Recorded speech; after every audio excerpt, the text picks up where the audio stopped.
Pese a que un fin de la guerra en la Franja de Gaza no parece cercano, hay fuertes críticas al ejecutivo de Benjamín Netanyahu por su falta de claridad en los planes de posguerra en el enclave palestino.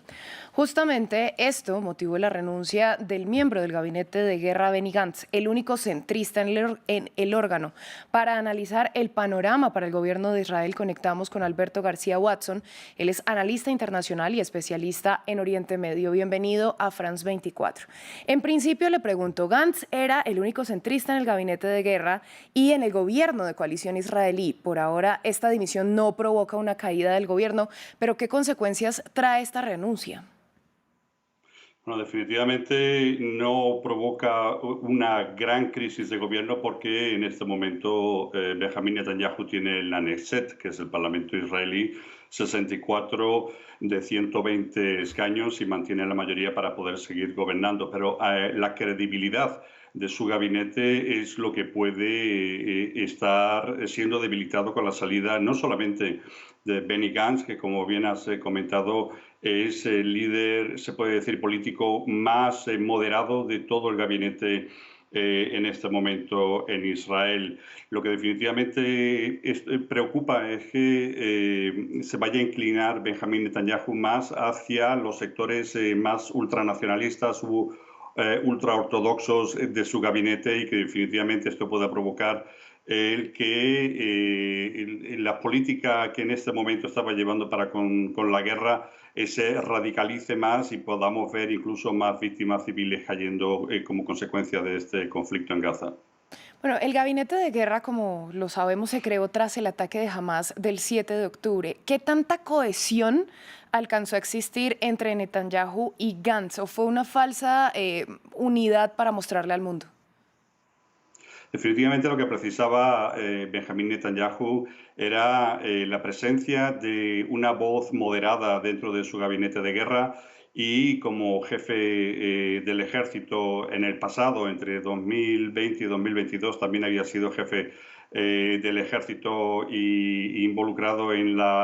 el Ministerio de la Defensa, había mantenido una posición férrea en lo militar, pero como digo, Benny Gantz es más militar que político y ha dejado a los políticos realmente realizar su trabajo cuando él realizaba el trabajo que le encomendaba obviamente el ejército, pero siempre manteniendo una posición bastante moderada y en este sentido los planes de posguerra eran lo que le estaba preocupando más y por eso la pasada semana le presentó un ultimátum al primer ministro Benjamín Netanyahu para que deliberara en lo que realmente se iba a hacer una vez que terminara la guerra, una vez que definitivamente se alcanzara una paz duradera y permanente, y no fue respondido por parte de Benjamín Netanyahu, y es por ello que presentó su dimisión poco después de la operación que tiene lugar en Nuseirat y que provocó tantísimas víctimas entre la población civil palestina.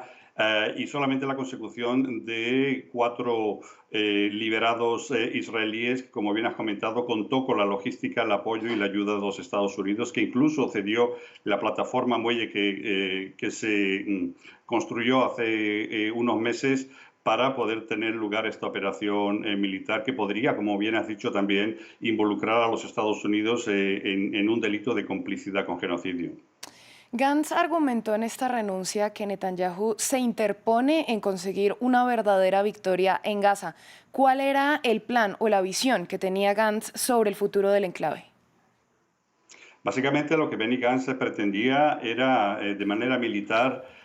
tomar toda la Franja de Gaza, ocuparla militarmente, pero acabar básicamente con la presencia de Hamás y liberar a todos los cautivos israelíes en manos de la resistencia palestina. Ese era el proyecto, pero cuando inmediatamente hemos visto que Benjamín Netanyahu ha empezado a involucrar a los ministros más radicales de su gobierno en planes de posguerra, en planes de colonizar con asentamientos israelíes en la Franja de Gaza, es donde muchos sectores de la política israelí se han opuesto. Y más concretamente, Benny Benny Gantz, que es el principal rival político que tiene en el panorama político israelí, Benjamín Netanyahu. Por lo tanto, esta salida a tiempo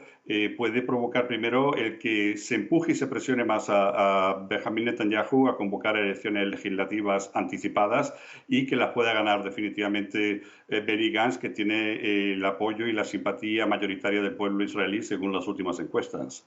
Le pregunto, con esta salida, ¿de alguna manera podemos esperar que haya mayor claridad sobre lo que el gobierno de Benjamín Netanyahu quiere hacer en la Franja de Gaza al finalizar el conflicto? Eso está por determinar porque en este momento Anthony Blinken, el secretario de Estado norteamericano, está nuevamente de visita en Oriente Medio, ha estado en las últimas horas en Israel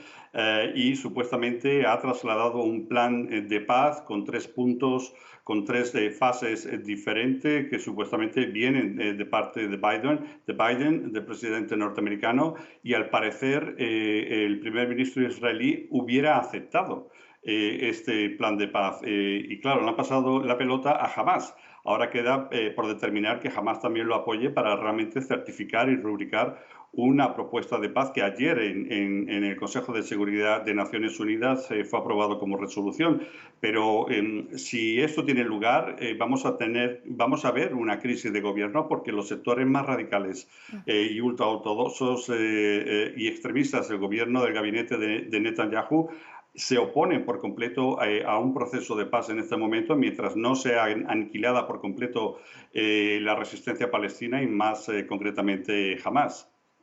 Justamente le pregunto, usted lo está mencionando, el papel de los ultraortodoxos con esta salida de Benny Gantz, que era la figura centrista, ¿ganan peso los ultraortodoxos? Ya sabemos, por ejemplo, que Itamar Ben-Gvir ya pidió un cupo en el gabinete de guerra. Efectivamente, el ministro Ben-Gvir es tal vez el más radical del gabinete de Netanyahu y ha pedido ser miembro del gabinete de guerra,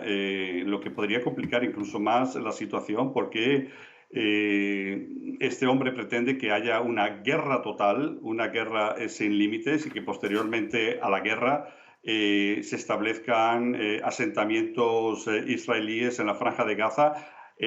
una vez que se acabe con toda presencia palestina en la franja. Incluso han llegado a decir que hay suficientes países árabes para acoger a la población palestina y que ese es territorio israelí, que por lo tanto eso choca con la política que francamente Israel ha tenido en los últimos años y podría dificultar incluso más la labor de gobierno de Benjamín Netanyahu al tener que depender de estos ministros, no solamente de Ben-Gvir, también de Smotrich, a la hora de poder tomar decisiones, que es uno de los puntos por los cuales también Benny Gantz ha dimitido, Sí. porque la política que involucraban estos grupos radicales interferían en la toma de decisiones estratégicas.